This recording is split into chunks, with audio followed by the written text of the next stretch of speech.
this is the Lydian Spin with Lydia Lunch, Tim Dahl, and Simon Slater behind the decks, as Yes, always. he is. Episode 227. Yeah, a few things, Tim. Sure. Medical, as you know, I'm a bit of a fetishist, Yes. um, in more ways than one. Sure. China, India, Pakistan, and America, highest rates of diabetes. Okay. All right. So go down on the list. China. India, Pakistan, and America. So, Okay. bioengineering professor Martin Fusenegger of Zurich University in Basel, the ETH, led a study recently that was using mechanosensitive ion channels as a remote control to signal cells to make insulin in response to certain sound waves. These music controlled insulin releasing cells, in other words, MCIRC, it's short for music inducible cellular control, were cultured in the lab next to loudspeakers. So they were using a variety of different musical genres to see if through sound they could stimulate the cells to produce the needed things to counteract diabetes. They found Okay. that Queen, they, which relates, which we'll be talking about in this episode with our guest, Sure. they found that Queen's "We Will Rock You" and the Eagles' "Hotel California," as well as Beethoven and Mozart, they were checking this in movie themes, and they found that music heavy and low bass or movie soundtracks were better able to trigger insulin release compared with classical music. And through this trigger of bass sounds, the cells were able to release insulin within minutes of exposure to the song. So, this is basically cellular engineering, Right. which involves genetically modifying a cell to perform what you want it to do, like producing insulin. So, I mean, installing the gene that makes insulin into a cell is not that difficult, but controlling when the cell makes it is the challenge. So anyway, scientists have been exploring the idea of using ion channels the same way that the hair in the ear has ion channels which will pick up sound, and Frequencies. Yeah. right, and ion channels in their membranes within cells can be activated in response to light or electricity or magnetic fields or mechanical stimulation, or in my case, just about any freaking thing. Right. So they're using this, and I find it very interesting. I see that you might have a future in music after all, Well, Tim. I was this an intuitive study experiment? Like, what made them want to do this? And Well, by the first of all, way, where is it going? So say they can use sound to control all this and the release of insulin. I mean, we're bombarded by sound every day. hang on. Let's just say that finally Congress did pass in some states, because so many people have diabetes, that insulin is only going to cost $35 a month. It was recently costing people $1,200 a month No, it or was getting more. insane. It was getting insane. And of course, I mean, the patent for insulin was sold for $1 in the 1880s or whatever.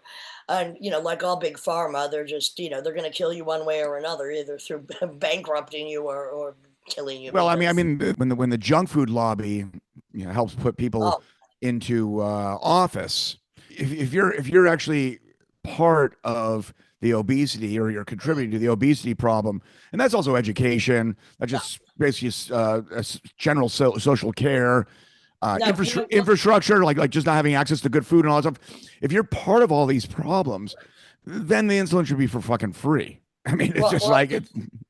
That's what you think, right? social electricity. But anyway, and Donald Rumsfeld, one of the, at the time, only person in government that refused to relinquish his seat on the board of, for instance, Terraflu, or is it aspartame? What is the very dangerous chemical causing, cancer causing chemical that's in artificial sweeteners?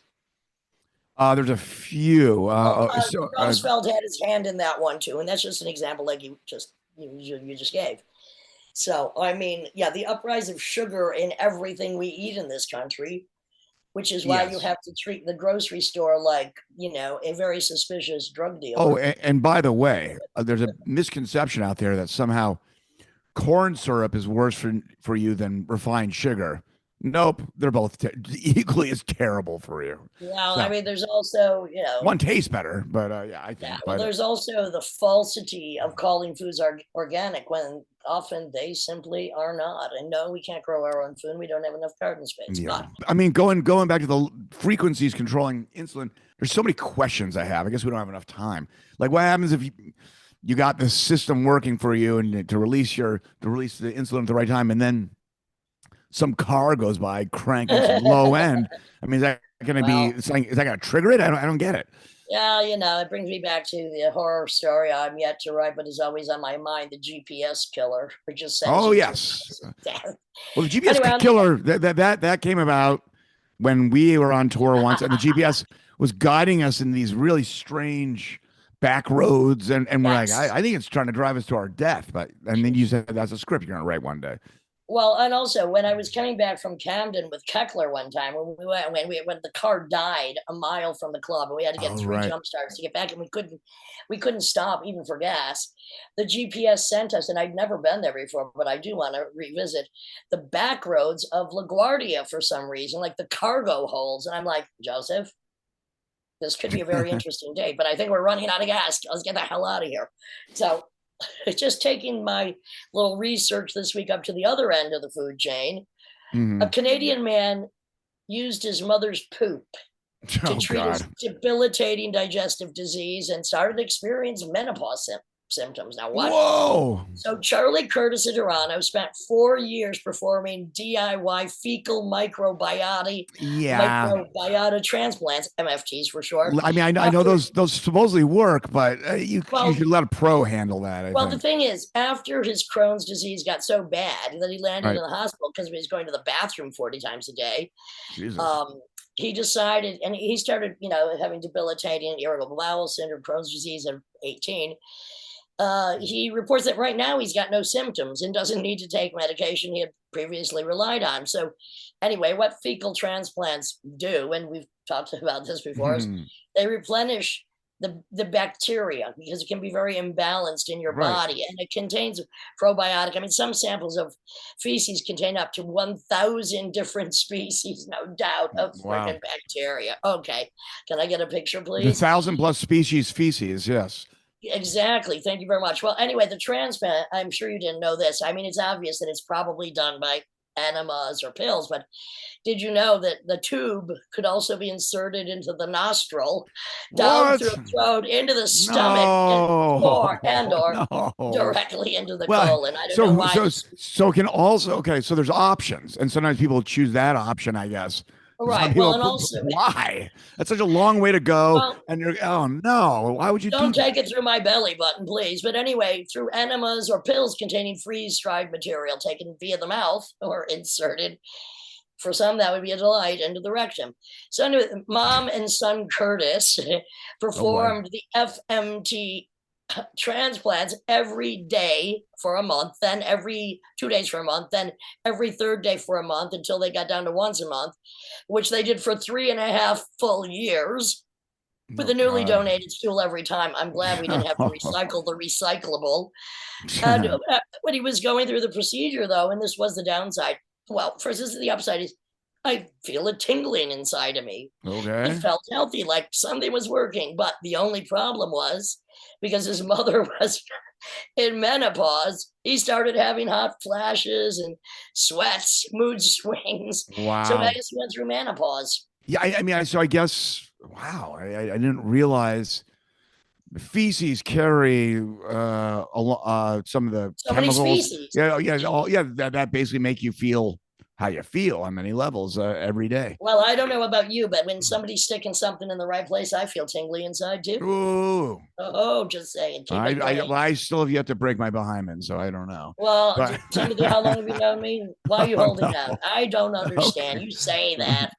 I mean, I'm not lying about that. I mean, No, you'd be lying face down, and oh then we boy, talk. here All we right, go. stop it. All right, I let's haven't see. seen you in such a long time. I can't help it. You just bring out the Bulgarian in me. Oh It's boy, what you do. oh I'm boy. having a good time. Yes, you I'm a are. little jet lagged, but not really. Am I ever jet lagged? So what? I got back at 8 o'clock 2 nights ago. No, Then last night I went you and were. saw you perform. Your show last night was great. Oh yeah, Richard Edson, Going Alex to rehearsal in Marcello. a few hours for Yes, the we last two are. Virus shows, and it's all good. A lot of activity. So Thomas McCohen or whatever, 86. He's dead. He got squished. He got squished. So they're trying to figure out. They're looking at this video of I think it's like a The squishery. Well, it's Pinellas County, Florida. I don't know where that is. Oh, I mean, isn't it always Florida? Something. So I think it's like a Home Depot parking lot, and he's walking out of the store with his son, who's like 61 or something. Son gets in the pickup truck, and the father's coming around up front to get in the passenger door. They don't know why the father falls down, which makes the son, I don't know, it triggers something that makes the son just like decide to gun it over him. But then he backs up and runs over him many times. Like he definitely wanted to do that, and just kept on going. The guy was just totally crushed. And then he drove off. And then basically that night, maybe the next day, the cops showed up and arrested the son. Oh, so they don't really. Well, I mean, back and forth and back and forth and back. I mean, once or twice. All right, it says no. Come on. Yeah. I mean, dads. If you hate your dad that much, well, he's 86. And you just let him. But these fuckers are living to 99 these days. I don't know what's wrong with them. Don't they know when to just go? I mean, I don't know, but definitely. Is there a right age to die? No. There isn't. Yeah. All right. So in Tucson, Arizona, the Tucson, Arizona Humane Society is investigating right now a place called Fertile Turtle. And that's you just gave me an itch. Okay, go ahead. Well, that's in Phoenix. So right. Fertile Turtle was basically going to be holding 300 little animals rescued, like rescue guinea pigs and rescue rabbits. I don't even know. So small. Yeah. And it's from San Diego. And so then people had signed up. They're going to get them for free, adopt. I mean, wait a minute. You're going to drive a guinea pig from San Diego to Phoenix? It's all this business shit. I don't know. But they rescued all these bunnies and guinea pigs and all this stuff. I wouldn't even drive a band member from San Diego. Well, they had 300 of these things, okay?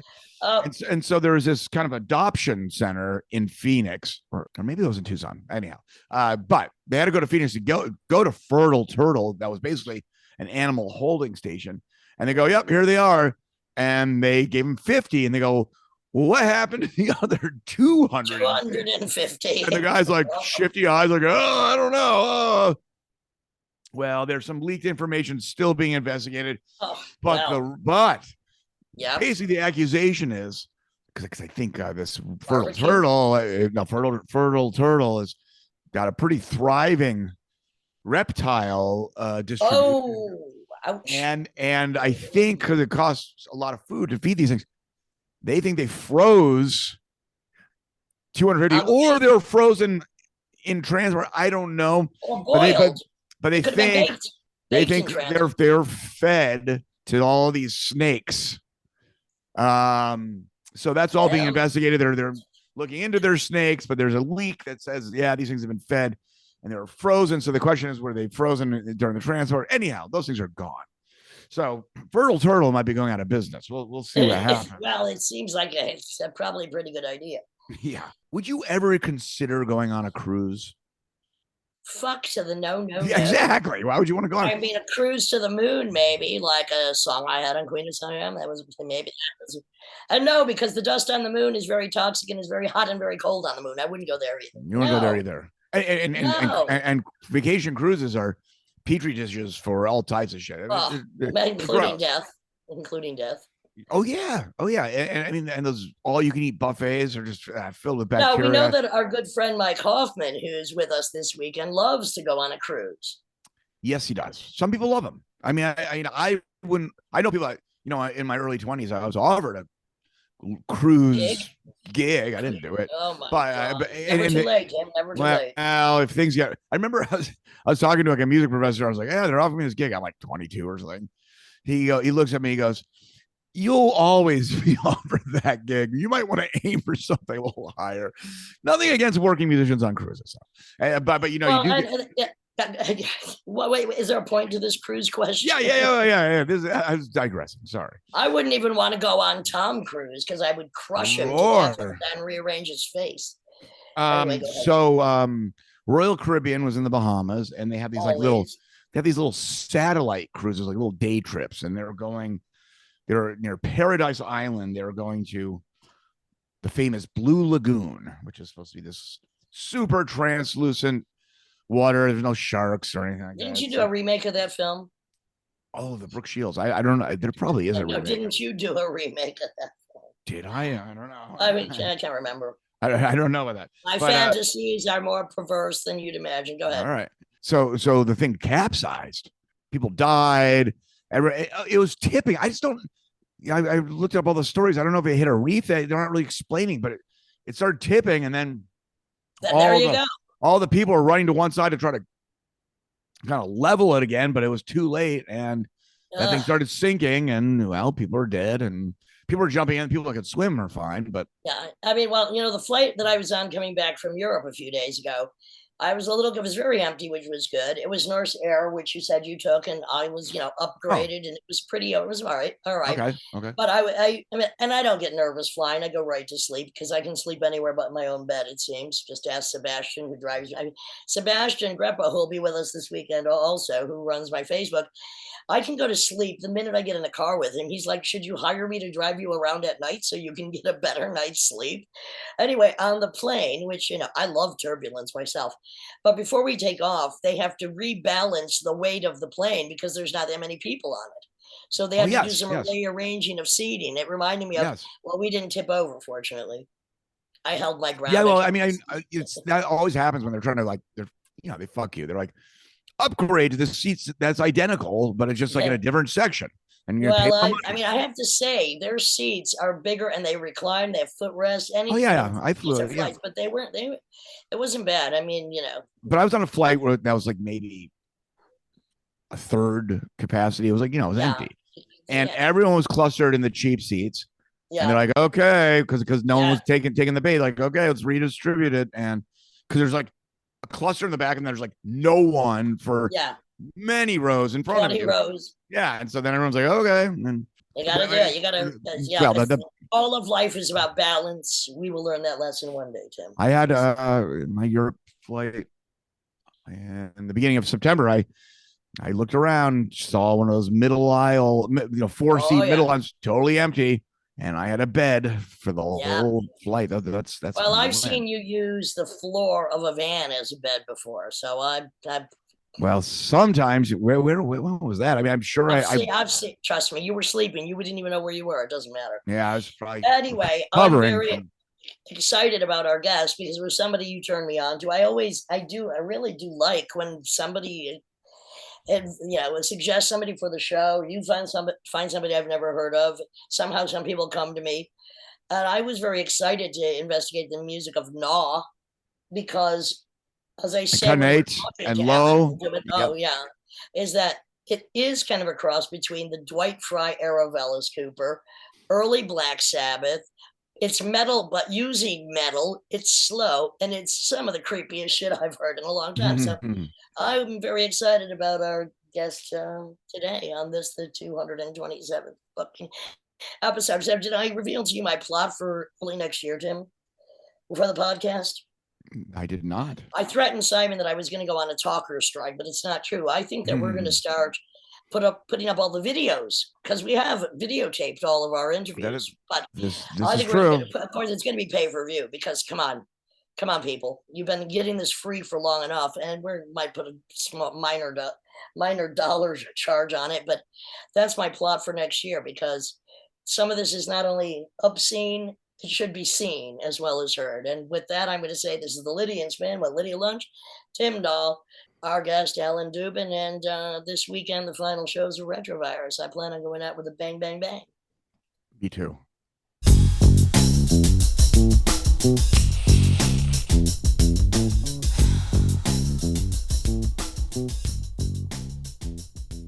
This is the Lydian Spin with Lydia Lunch, Tim Dahl, and Alan Dubin, vocalist, avant musical terrorist, film. I don't even know what exactly you do on film. I don't know what a colorist, but I know you have multiple involvements with various film projects and videos for Gnaw, the latest project you're involved with. And I have to admit, I knew nothing about your music, but I listened to 2 albums today and I really dug it. I even texted him. I'm like, this, I don't usually like to refer to what I hate when I know people's record collection, and I don't know if this is true, but this is what it reminded me of. A bit of the best of Alice Cooper, the best of Black Sabbath, a little bit of Cockney Rebel, and it's the kind of music you don't want to hear before you go into the basement. That's the highest compliment I can give. Okay. Well, also hold on. She's holding back on one compliment, and there's some inside information, Alan. She's kind of a sucker for Jersey boys.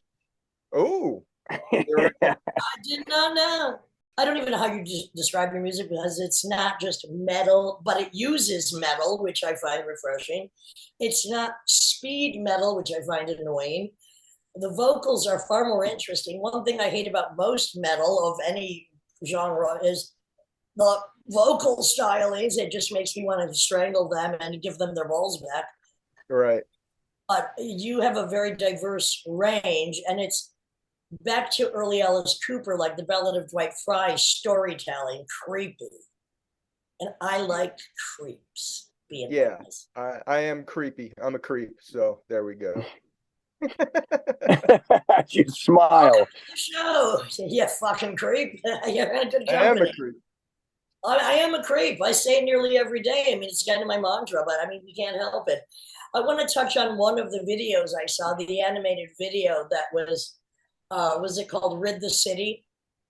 Ah, yes. And that was from our EP. That was from the 2019.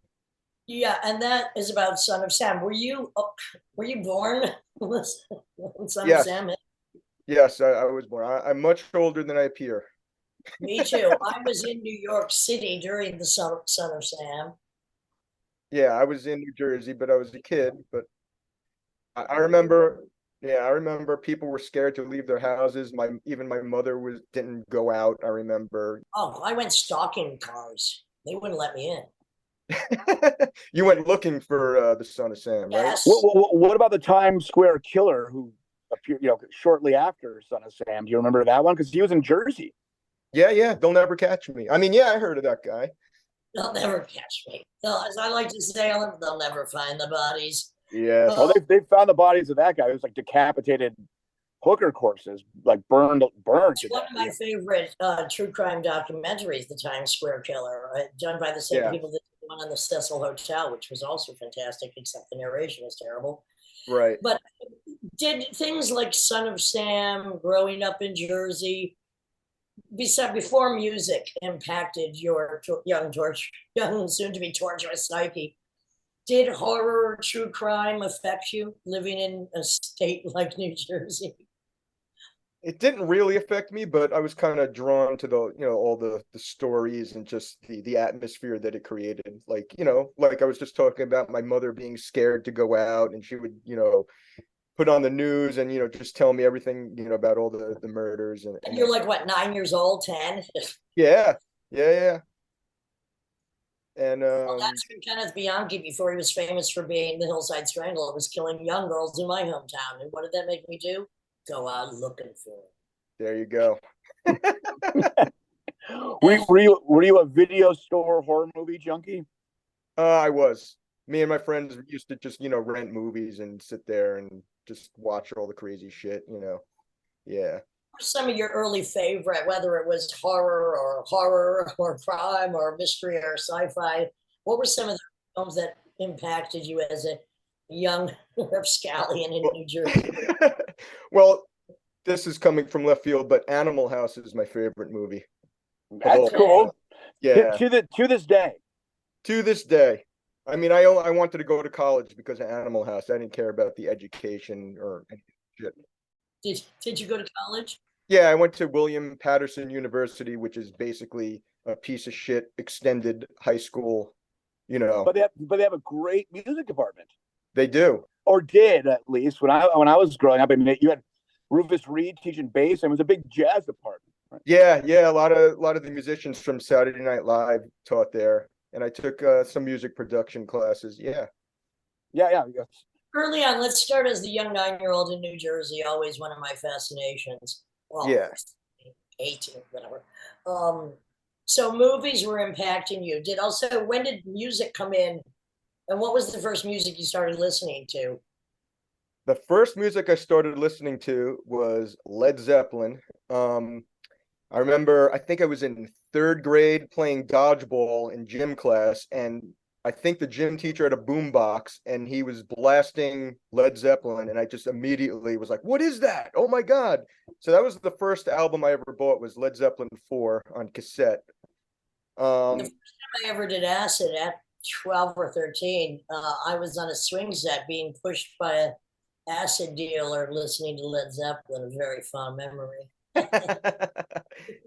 Yeah, so and then I had friends with older siblings, and they were all into like hard rock, and so I was exposed to Pink Floyd, Black Sabbath, that kind of stuff, and I just really took to music. And I remember the first concert I went to, the first real like stadium concert, was Queen. My father took me and my friends. He put cotton in his ears, or toilet paper. He put toilet paper in his ears. I do it often when I'm on tour with Retrovirus. My ears are stuffed. Yeah. So and where was that performance? That was at Madison Square Garden. It was the Game tour, Another One Bites the Dust. Okay, huge. Yeah. And I mean, I was fine. I was talking to Lydia recently about it. When I was young, going to arena shows, the spectacle is what was exciting. But if I was really honest upon reflection, it always sounded like shit. Just the nature of a giant room like that, especially if the music's slightly busy, like forget it. Did it sound good? Do you remember? Or, I mean, it's I remember all distraction. it was really loud, and to my young ears, I don't remember the quality, but I think I remember it sounding amazing to my ears. Okay. I was just super excited to be there. I really couldn't see. My father was like pushing the guy in front of me out of the way. He's like, "My son can't see," and he's like, "I don't give a shit." 12? How old were you? I don't know, maybe 10. Right. I never went to any stadium shows I've only went to very few. I think maybe the last one I went to was at the Barclays Center to see a band I've not been that a big fan of.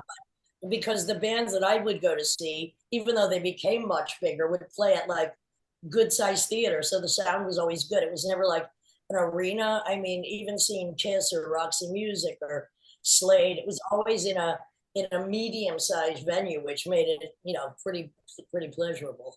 I wish I got to see. Did you know Queen's material pretty well when you finally saw them? Yeah. I didn't know the early stuff, right after that, I started diving in a little more. So, I got into like Ogre Battle. I remember really loving that, probably because of the name, I'm like 10 or 11, like Ogre Battle, Right, So right. Yeah. It's for kids or something. Yeah, exactly. But, going back to the arena sound, it's like, I think you have to know the material because you're connecting dots in your head because you don't really know what the fuck you're listening to. If you take someone to an arena show and they know none of the material, they don't know what they're hearing. It's just insane. It's just like a bombardment of sound. No, I wouldn't now, because I would not at this point ever go to an arena concert. I don't care. If my dad was playing in a band, I wouldn't go. Yeah. I mean, I made my father bring me because I was super into the music. He didn't bring me. Like, he was just sitting there like, "Oh my God, I have to listen to this," Yeah. And then I started what kind of music did your family listen to? Did they listen to music? Was it around the house? They didn't listen to too much, but I remember finding, in the closet, I found a bunch of vinyl records, and it was like Procol Harum and the Doors and the Rolling Stones. Whoa, so they were into it, but I don't remember them really listening to it when I was around. Maybe in the car, Tim, And Volume did your 1. did your mom listen to music, Tim? Did your mom listen to music when you were growing up? Your dad? Me? Yeah. You're at. Oh yeah. Oh. No. Dan. Tim, me? Yeah. Who are you asking? Your name is still Tim, right? Oh, I know. It was kind of. I mean, real quickly, it's not about me, but my mom listened to. My mom, she grew up in the Philly area, so she saw James Brown at the Apollo in '65. Because Philly, like black music was really big there, and then of course you had American Bandstand was out of there. So she was really into music, and she also saw Billie Holiday. So she was into Billie Holiday, James Brown, the Beatles, that kind of stuff. But anyhow, the only thing I remember my dad listening to was Johnny Cash. Okay. That's about it. So Alan, so you get into Queen. So basically, the rabbit hole slowly being opened, and of course, you clearly start gravitating to more esoteric stuff, right? I mean, when did that start happening? I mean, yeah, I was into the rock stuff even before most of, the golden age of heavy metal and hardcore, and just like, even no wave even it's about the same time, that kind of stuff. But yeah, I gravitated towards, some heavy metal stuff. What still is metal you go back to that you might have liked when you were younger, or did your taste just progress and then you're like, oh, now I really know what I like? I always had like a really raunchy sense of humor and just evil, and just I found like a symbiosis with the music. So the harder, the faster, Uglier. the better, the uglier. Yeah. So I became obsessed with it. I was trading tapes, with people across the world. I just thousands of recordings, demos, and this is really early on. This was like 1984, 83. Before the internet. Yeah. So how did you find people around the world? Were they pen pals? Who were you? Yeah, pen pals. There were like magazines from England. Like there was a magazine called Metal Forces with a section called Pen Bangers. Great. Yeah. Awesome. And Maximum Rock and Roll. And I would write to bands, and just different people were trading tapes. So I'd have a bunch of live rehearsal tapes, all this kind of stuff. Do you still have those tapes? Yeah, I still have. I have crates of them. And then I started, going to shows. 13 years old, trying to sneak into CBGBs, trying not to get the shit kicked out of me by the, the skinheads, or or even like the industrial people. I don't By anybody. Anybody. I would go to L'Amour's, L'Amour's, I was going to ask you, yeah. What were some of the, so you probably saw some really seminal shows L'Amour's is classic. Yeah. So, Slayer, Merciful Fate. Was L'Amour's in Queens? No, Yeah. L'Amour's is in Brooklyn. Bensonhurst. L'Amour's because it's not there anymore. It's a Russian front club now, but it's about an 8-minute walk from where I live now. Okay. And the capacity, if I remember correctly, maybe 800, maybe 1,000. I don't know, 1,000? maybe 500 to 800, maybe. 500, 800. So this for the audience, for Alan, to see Slayer there, this is on their rise up. You're feeling a sense of there's something happening here. And I saw some good shit, like early Carnivore. Pete Steele would come out dressed like a caveman. He would take a knife and like carve like his chest open upside down, cross, and blood, like he would really do it, and blood would come out, like just crazy shit. And I would also go into CBs, and I'd see bands like Damage and just a bunch of hardcore bands that I was into. That was a little scary. Where were you living in Jersey? I lived in Fort Lee. Where, so how long would that take you to get to CBGB's? Like an hour.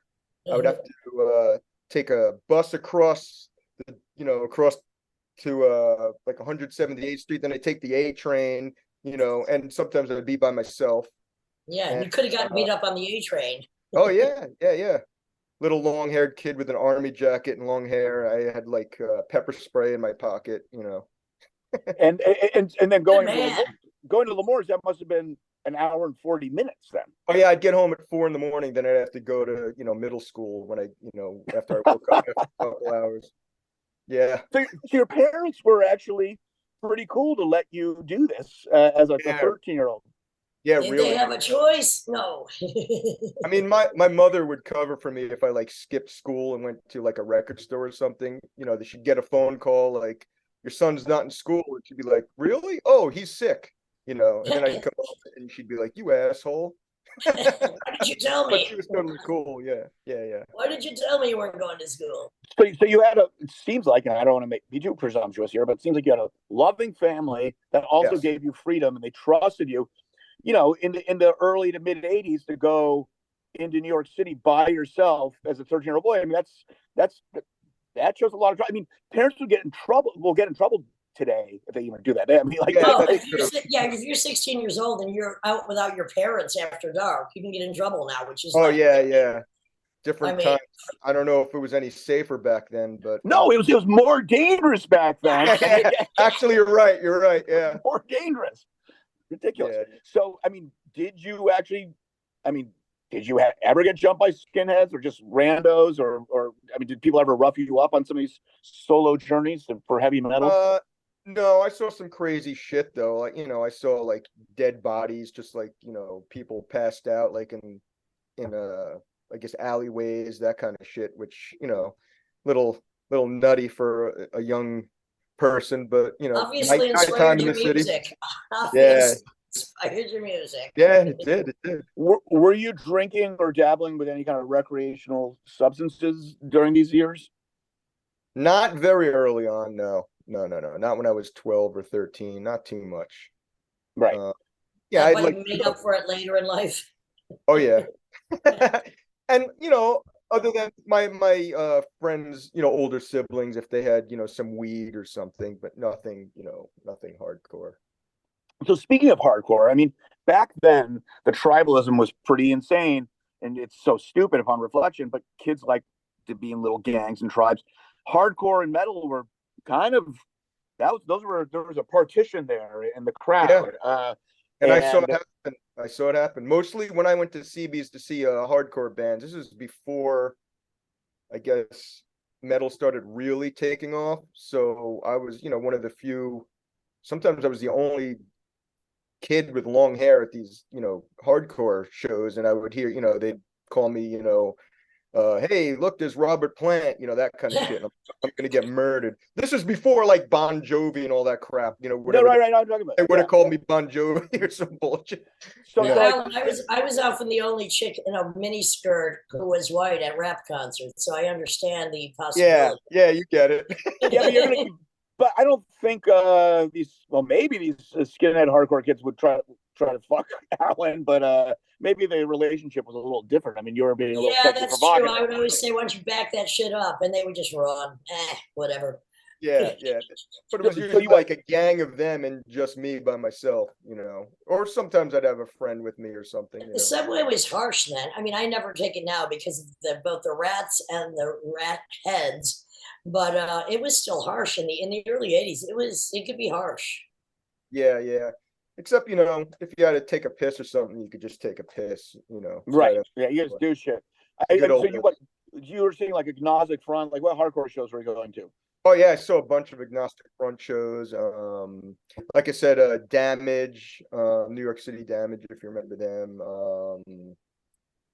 There's just so many, all that early stuff. All right, so hardcore into metal, and then you obviously got weirder because although your music reflects elements of some of these things, and back to more like Alice Cooper, Black Sabbath.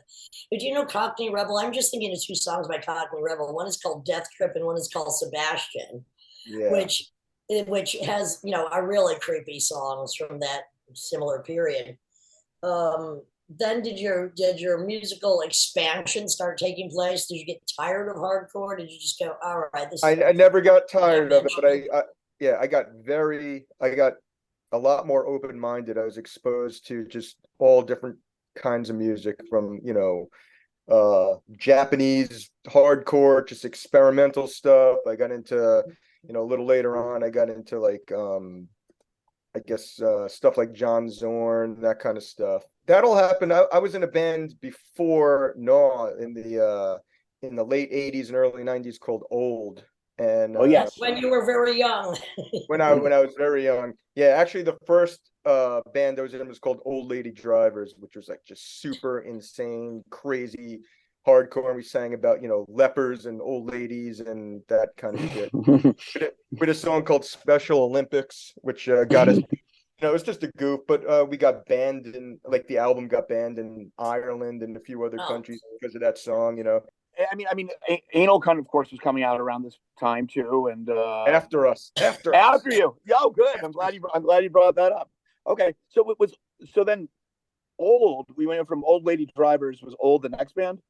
Old was the next band, and that was I guess we started off as kind of a little more industrial, kind of like it was like how do I describe it? Like Voivod meets Die Kreutzen, but with more. Again, Voivod has come up a few times recently. I was really into Voivod myself, and that was just Yeah, like yeah. a one-off weird thing. I don't know, because I was into some rock opera concept, and they're pretty much metal opera.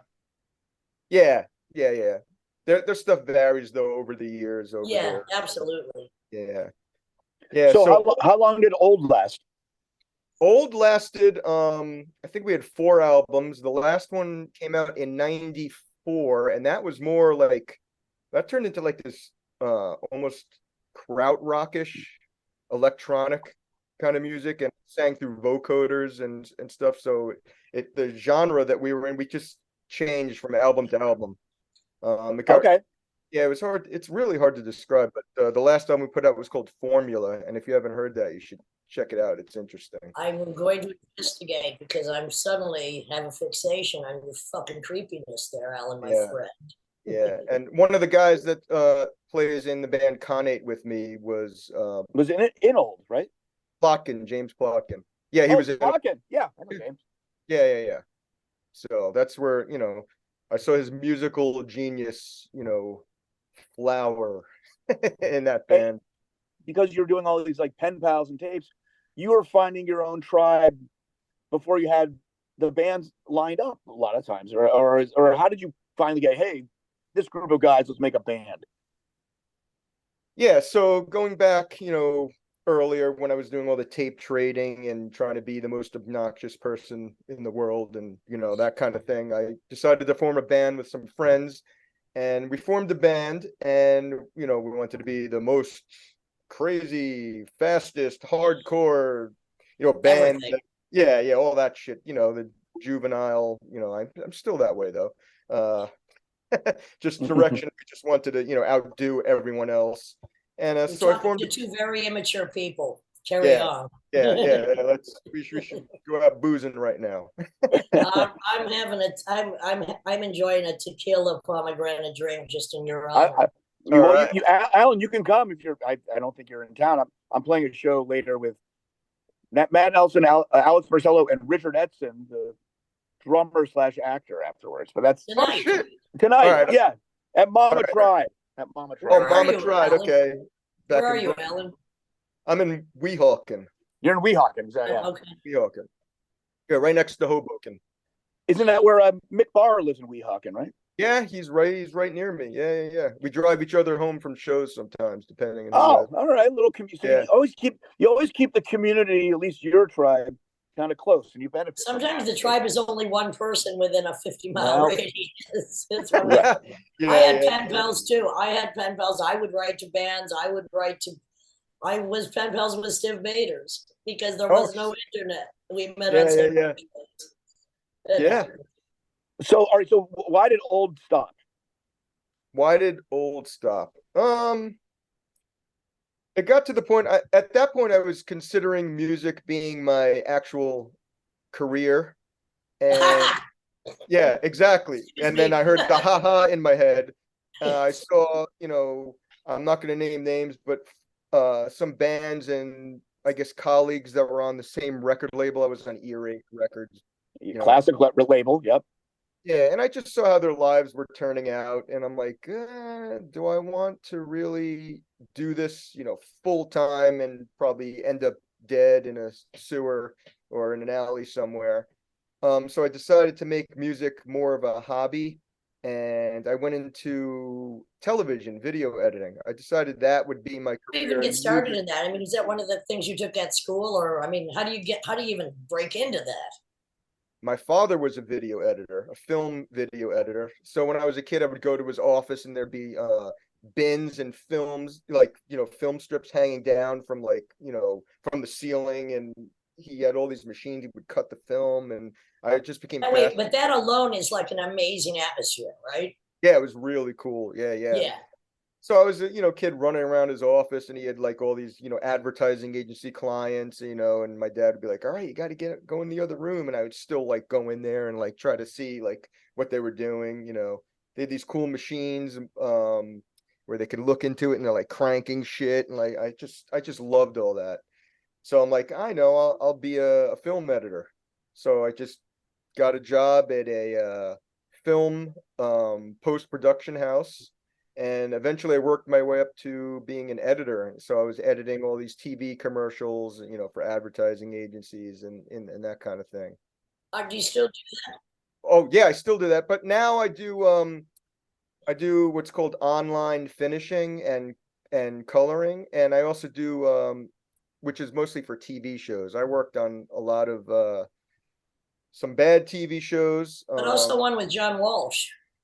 Yeah, that was recent. That was just a few years ago. In Pursuit with John Walsh. Yeah, yeah, yeah. Yeah, I like working on that because I take, old, footage or, like CCTV footage of like a perp Yeah, like yeah. running, and I have to like make it look, I have to restore the video and sometimes audio. And I also do forensic video and audio analysis. So We that's what I have was got to talk further and further Yeah. and further. Yeah. That's, I'm a I- forensic fanatic. So I see a lot of gory shit. And So what as do you do that for? So what do you mean, for forensic shows or? no, for law firms, for cases. Oh, wow. Amazing. See, now I just have to commend you because you made the genius decision at a very young age that and people have to realize this because they tell them all the time, what do you need your advice to young musicians? Don't do it. Become an architect, become a chemist. We need better buildings and better drugs. You knew that you could still do music, but you might have to pursue another career in order not to end up either dead or living in a cardboard box. Yeah, and the career, just in my mind, it just had to be interesting and also creative. It still had to fill any void that the music, that I toned down the music would have to fill that void, and it did, and it does. But I still do the music. Fantastic. Yeah, and you still do the music. And you do the music on your own terms. And so you covered a Joy Mountain song. I wanted to throw, when I was talking earlier about because it's hard even to describe exactly. I hate categorization anyway. You're a musical schizophrenic like we both are. But that there is metal in your metal, which I appreciate, and that you covered a Neubauten song, which is very interesting. Oh yeah, yeah, yeah, yeah. Gnaw is a little we're a little all over the place genre wise. That's the whole thing. There's just no boundaries at all. Just everything's on the table. And we're all, not all, most of us in the band are into like, early industrial kind of stuff. We're like we try to throw in some, I guess, I don't want to throw the the word no wave, maybe some no wave adjacent kind of stuff in there. We there is I wear the crown. Go ahead, son, wear the crown. yeah, yeah, yeah, yeah, yeah. Was Eric Newser in Gnaw? Yeah, he was our first drummer. Yeah. I knew him since I was 12 years old. I remember the first time we played with Child Abuse, he's like, we're playing with my friend Tim from school or whatever. we went to music camp together. Oh, that's what it was. Okay. Yeah. So all right. So you go in, and by the way, obviously having a dad who was an editor, I mean, the technology changes. I mean, it's constantly changing, but you're constantly have to adapt also, although it's easier, but it's different. And I mean, do you miss the old machines and the old school splicing, or is that just a pain in the ass in your eyes? I'll tell you this, the old school splicing in the film, I only dealt with that in school. By the time I became an editor and entered the business, it was all computerized. You would take, video footage and digitize it into a computer, and you manipulate the imagery that way. So there was, but you have all this rendering time shit. I mean, it was still kind of slow back then, right? Oh yeah. And what's Alan, you interesting, might not want to reveal this. You can answer me privately, or we can keep this a little bit out. So when you're editing these forensic films for law criminal cases, do you ever keep the footage? Yeah, I have some of the footage, on my server. My server is completely private. It's not hooked up to the internet. It has to be safe. I have to sign affidavits, and it's Well, I like what you said about Rid the City. Some statement I read in one of the interviews you did where you said people are always glamorizing and glorifying the killers. Who's speaking for the dead? Yeah. And now you're editing for the dead. I am. Sometimes Yeah, And I'm We Are the editing Dead for is the one dead. of my favorite songs by David Bowie. I just wanted to put Yeah, that in yeah, there. yeah. Yeah. So for instance, today I can't talk specifics, but Okay. really gory.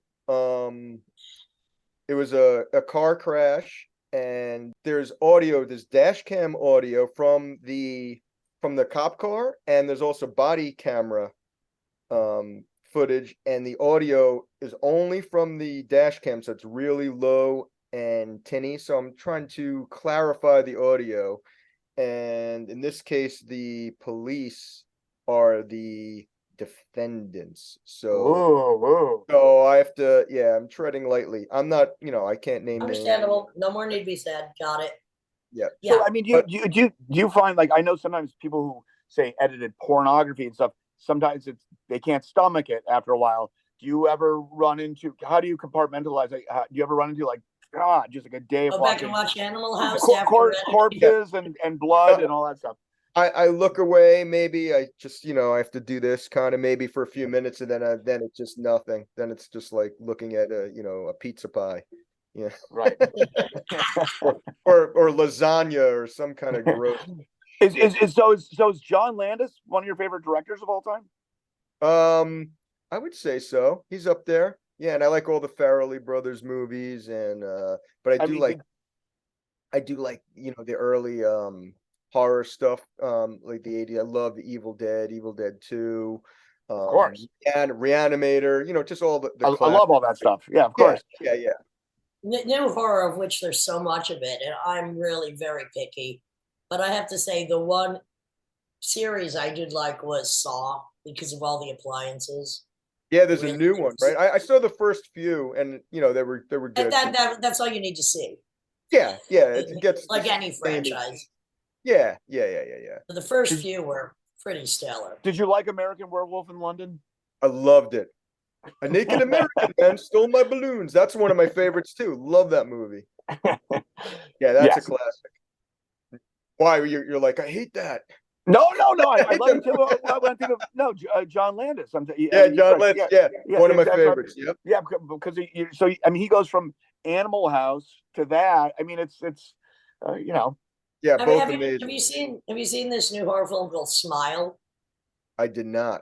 Well, I only saw it on the plane, but I have to say it was hilarious because every time somebody was going to kill somebody else, they just started laughing. Yeah. Well, they have to be funny, or else, what's the point? Well, see, this is the problem. Scary I don't like thing. funny. I wish they were scary, which is why I liked the first you saw. Yeah. I don't want to laugh at a killer or a clown. I don't like clowns. Most killers are pathetic. Victims are really. I end up screaming at fucking horror films. I'm like, get the fuck out, you idiot! Again? Really? You Well, then fool. there's like, I guess The Exorcist at the time, that wasn't funny. Right. It is Amityville now. Horror, when you're younger, is scary. If you see that was it now. scary when I was 5. I was 5. It's like, Yeah. yikes. Yeah. I saw it again recently. I'm like, it's not that scary, but Yeah, exactly. That's what I meant. I mean, I do like inanimate objects being possessed. I think that's pretty funny. But Have you seen The Dresser like Next a to My house. Bed, Tim? I never saw that, actually. Yes, you have. You've been inside it. So let's go back to music. So after all, Yeah. was it Khanate? Was that right after that, or was there in between band? After Old, there was an in-between band called Shadowcast, which was kind of like a merge, style-wise, between mid-level Old and Khanate. There was some doom in there. There was electronic, glitchy shit, and Jim Plotkin was also in that. And a drummer by the name of Jason Corley, who was in the band 16, if you ever heard of them. They were on Puss Mort Records. No, Okay. No, Puss had put out one of their albums. Yeah, they were big for a while. And so with Khanate, I mean, and I'll just say this, I mean, it ages very well. Not very few things, especially when you go more into the popular music, and I put metal in that, whether you like it or not. But it ages well, and that's something to be proud of. It's kind of. I mean, do you think it ages well? I guess so. Yeah, I think it ages well. I mean, I think music that ages well is music that's unique. So I don't think Khanate sounds really like anything else to me. Right. Sort of its own thing. There were a lot of copycats that tried to, Yes. but I still don't think it sounded like Khanate. There's Right. just not that quality. I don't Well, know. it's not the quality, just the obsession of the details not the same usually. Also, you guys go outside of things like blues scales, which I can't believe. Uh,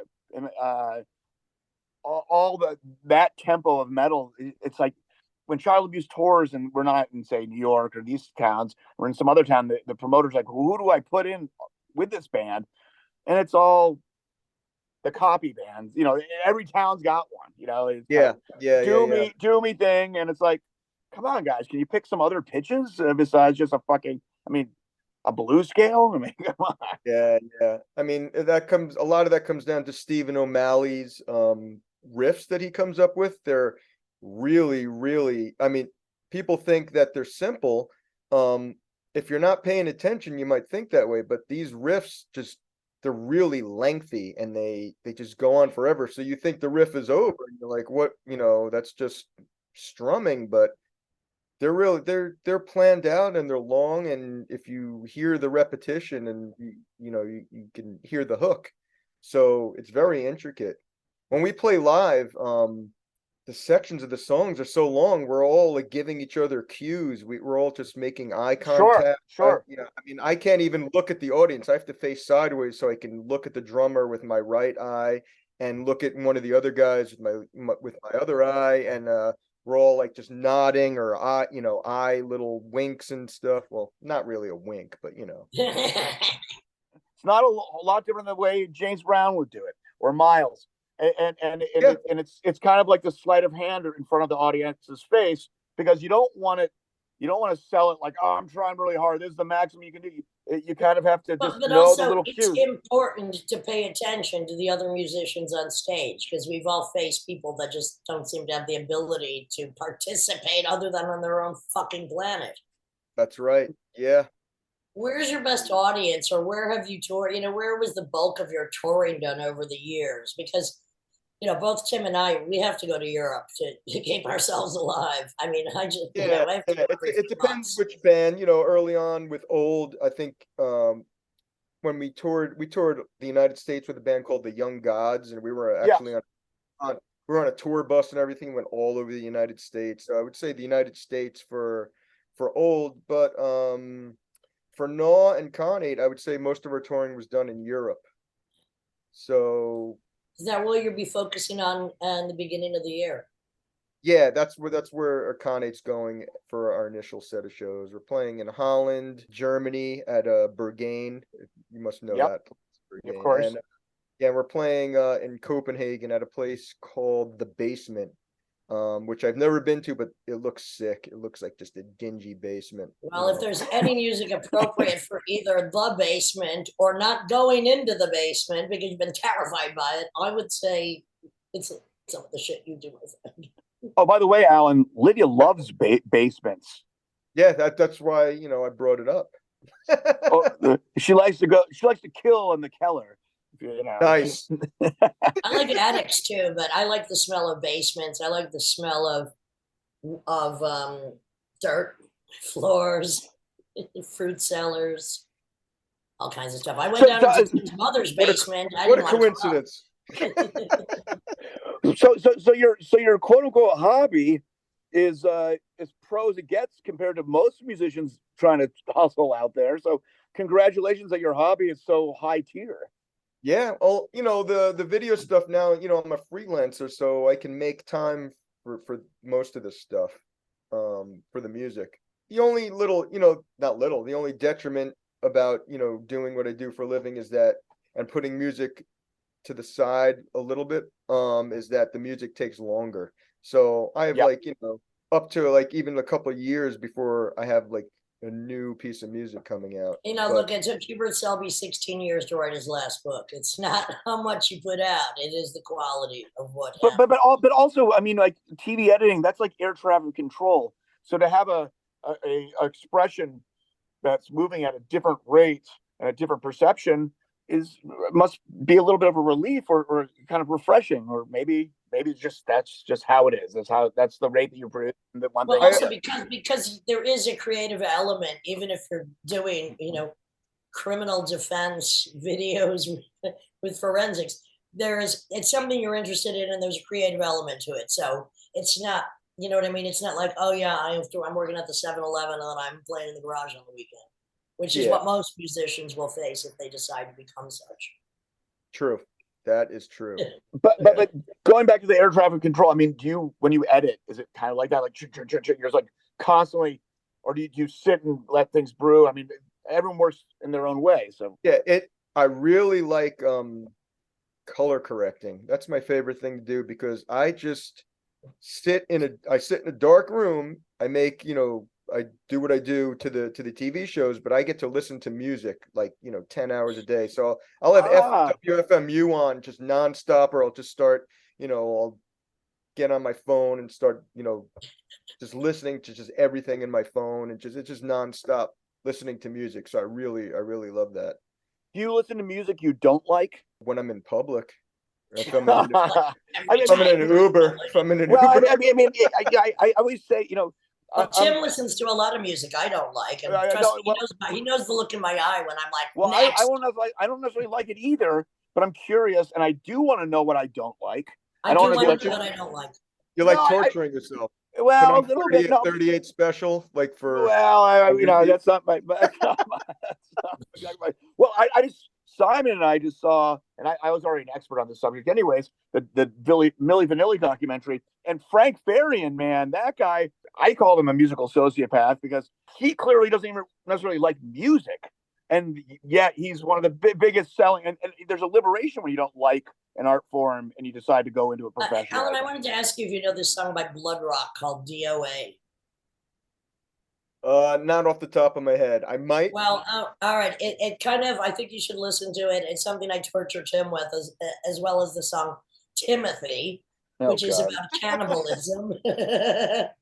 But DOA, which was a band out of Texas, Blood Rock had a great song called DOA, and it was about, we were flying low and hit something in the air, and the guy's in the hospital bed dying. I think you might dig that song. Oh shit! All right, I will look it up. But I only suggest that one track from Blood Rock. I know of Blood Rock, and I also know the band DOA, so I know. Yeah, the band DOA. Unrelated though. Yes. Were you into like the early Florida death metal, or what? And also, as a follow-up, are you into Scandinavian black metal? Yeah, I was into like some of the Florida stuff. I like, the first couple Morbid Angel albums. I liked Obituary. I grew up with that stuff. Yep. I consider them almost contemporaries for my earlier band. The Scandinavian death black metal, when it first started happening, I was into like a lot of the earlier stuff. I liked Mayhem and Abruptum and that kind of thing. Immortal used to make me laugh. I used to love Immortal. Actually, I still like. But then only the early stuff. Then it was just like a dime a dozen. Everything. It was like a cartoon, like this. Literally, yes, exactly. And there was no evil. It wasn't evil. It was just stupid. It's funny because a Norwegian friend of mine was at one of these summer fests, and he's like, this is 180 degrees from what it was. I mean, just like people like pogo jumping with like lights going everywhere. He's like, wait, what? What is this? Yeah, it's ridiculous. It's ridiculous. And of course, there's ultimately like the Williamsburg rich kid hipster version, which, oh my God, what's happening? But yeah. We don't have way off the track of this kind of music. What's like more abstract stuff that really caught your ear over the time? I mean, whether it's like, Xenakis, or whether it's something totally bizarrely prog. Is there anything you go back to that's more dissident or more just even non-musical than Florida death metal? I mean, there's just Florida death metal really wasn't my my thing. I like just so much different shit. I mean, I think there would be no way to interpret your tape collection. no, Excuse no, me. it's crazy. You know, I I mean, have a bunch of cassettes I'd love to give you of my own material because I won't sell them, and I think they should just be trashed and stepped on. But next time we meet, yeah, I'll give you a bag of old cassettes. fuck yeah, I love that. What did you get? Did you get into any of the modernist, like the serialists, like the new music, quote unquote classical guys of the 20th century? Do you listen to that, or did you ever? Like what? Name Pierre Boulez or Oh. The Darmstadt school, Xenakis and well, Xenakis technically wasn't Darmstadt, but Stockhausen, of course, and then of course you get maybe the more esoteric stuff like that's pretty esoteric, but say the American stuff like Alvin Lucier or Robert Ashley or any of that stuff. Yeah, I know everything that you just mentioned. I never fully delved in and became obsessed with that. Some of my favorite bands, depending on where I was in my life. I mean, there was one point I was completely obsessed with Septic Death. My college dorm room had the cover of Now That We Have the Attention, just the whole wall was wallpapered with it. I was into the Young Gods, which was amazing. I remember they played a place called the Pipeline in New Jersey, and there was a huge snowstorm, and it was just me and my friend at this bar to see the Young Gods. We were the only ones there. They played an hour and a half just for us. No one else showed up. And then, you know, a year later, Old gets to tour the United States with them. So yeah, because you are worked out. diehards. They were one of those Wax Trax early bands. They were just Yep. they were amazing. And, you know, I'm like, I'm touring with my favorite band. I'm sure every year it was something else. Yeah. Do you like hip hop and rap? The only hip hop I really got into was like, you know, NWA and Eazy-E and all the gangster like murder shit. I love that. See, that's what I call it. I meant the murder rap. Just murder rap, yeah. Well, Scarface had some good albums he produced. My Homies was great, and Face Mob are great. I like Mystical as well. Oh yeah. Vanilla Ice. No. Yeah, Oh my Vanilla God. Ice Cream with some pomegranate syrup on it on a hot day, maybe. Oh boy, I can't. Yeah. Whoa. And then I was into all the Japanese ferocious hardcore. I got into that. I was obsessed with just getting flexi discs and 7-inches and just, you know. You can't move that often with all those cassette boxes hanging around. Did you ever hear Nikadori, which is kind of like a Japanese grind, violent band? That's pretty. Oh. Yeah. Like, I saw them in Tokyo once, and there was like Broken Bones. It was pretty. It went far. Let's put it that way. Yeah. Well, anyway, Alan, I think you took the right path in life. You have a job that you can stand. That's weird. You are weird. Your music is weird. You're a creep. I'm a creep. Your music is really creepy, and that's the highest compliment I can give. And we got to thank you for being on this show, and good luck with the coming tour and the coming album. Yeah, just, you know, check out the new Khanate album. That would be it's called To Be Cruel, and yeah, we're playing Roadburn and those other 2 shows, so see you there. And the last Khanate album before that was what year again? 2009. Yeah. Clean Hands Go Foul. That's what it's called. So I mean, does it feel good to get back with old peers, or is it a little weird? What was the vibe at first? It feels good, you know. It's really negative, fucked up music, and the world is just, you know, burning right now. It sucks. When's the next NYC show, Khanate? Nothing's on the books yet. Okay. I mean, can't. Yeah, nothing to announce right now. I just okay. Yeah. Get back to us on that. Anyway, thanks for being on the show. I'm going to go back and listen to Rat. That is your song called Rat. Yes. Not R-A-T-T. Not R-A-T-T. Oh, no. 1 T. I'm going to listen to Rat from Gnaw, because Rat. what a perfect song. And Yeah. Okay, this is the Lydian Spin, and that's all we got for you now. Because yeah, Alan, thanks a lot for doing this. Yeah, man, thanks for inviting me. Much appreciated.